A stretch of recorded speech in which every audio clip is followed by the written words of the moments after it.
Sisimula ng ipatupad ng Department of Agriculture ang maximum suggested retail price para sa karneng baboy sa mga palengke sa Metro Manila simula sa susunod na linggo.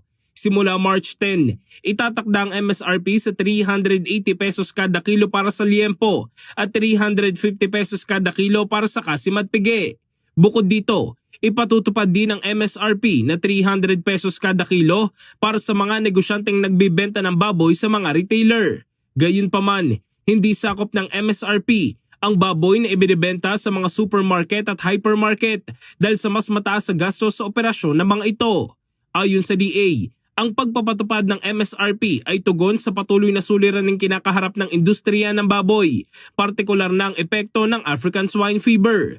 Ayon kay Agriculture Secretary Francisco Chu Laurel, susuriin ng MSRP makalipas ang isang buwan upang matukoy kung kinakailangan ng mga pagbabago. Bukod dito, pinag-aaralan din ng DA ang pagpapatupad ng programang Pork for All sa mga kadiwa outlet at piling pamilihan kung saan direktang bibili ng baboy mula sa mga importer at trader upang maibenta ito sa mas murang halaga.